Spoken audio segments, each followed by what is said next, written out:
This is the Slave 1 with a Boba Fett exclusive figure from the new Star Wars The Force Awakens toy line. The figure is part of the second wave of Class 2 vehicles from the movie line. And yeah, it's pretty neat.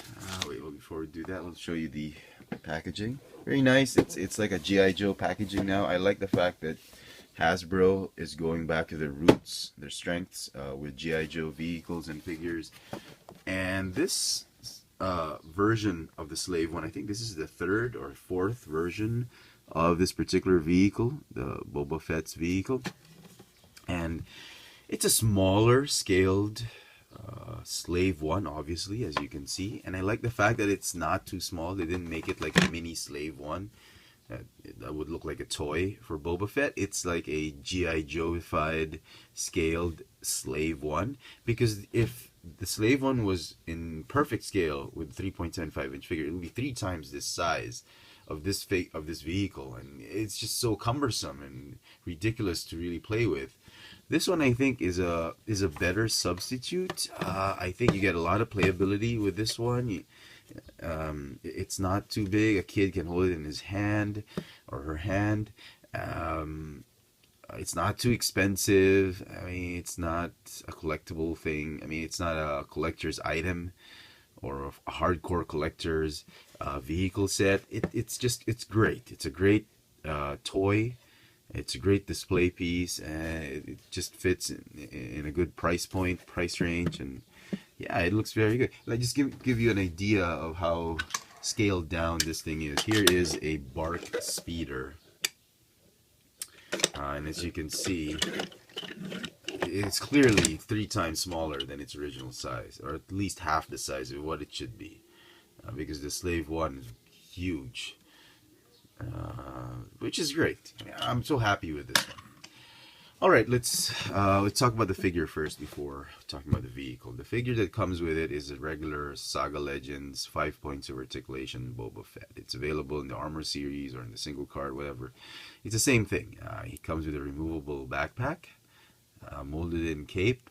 The helmet is not removable. It's on a swivel shoulders, and swivel hips. He has his trademark Boba Fett Bounty Hunter blaster. It's a little bit tight to get into his fist. You gotta insert it very slowly, and there's a lot of twisting and squeezing there just to get him to hold it this way, but he can hold it.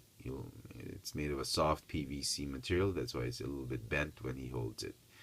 That's pretty cool. The detail on the figure, fantastic. They got it down accurately from the movie, and this one says it's from The Empire Strikes Back. This is when he picks up Han Solo from Darth Vader. Very nice.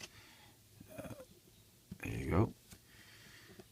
And then you have the Slave One ship.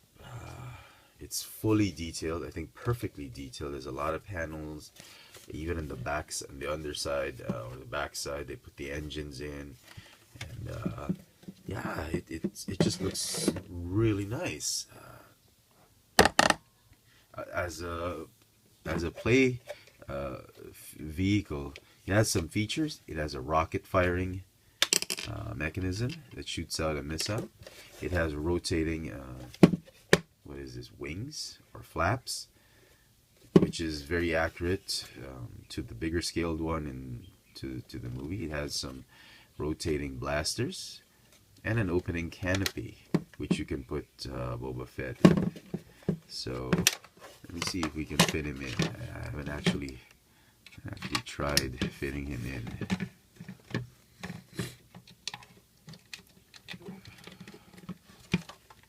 I was worried he'd be difficult to fit in because of his legs. The legs are a little bit farther apart than I would want. So let me see. Okay, he will fit in, but you got to take off the backpack. So there you go. It's a nice little plaything. I mean, you can recreate that scene on Vader. Yeah, you could do that. I always remember this one in action when it was first in a different, when it was painted differently, when Jango Fett, his dad, was blasting Obi-Wan Kenobi, and it was flying around like this. It was like a wow. Anyway, yeah, it flies this way, which is just like the weirdest looking vehicle. It's like a tomb.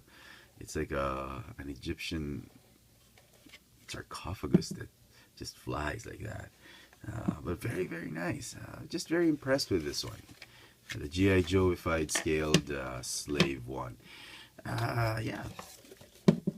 I'm gonna actually give this set, you know, despite the crappy articulation on the figure, just because of the great detail this vehicle has. I'm gonna have to give it a 10 out of 10. It's a great piece for your Star Wars collection, and you know, if you're just starting out, you're trying to get into the vehicle scene. I mean, just trying to get a few things here and there. This is one vehicle you want to pick up together with the TIE Fighter and the X-Wing. I mean, very nice. So there you go. Oh, one more thing before I go. You notice there are, well, I don't know if you noticed, there are some decals you'll have to put. This one and two others. There's 3 decals.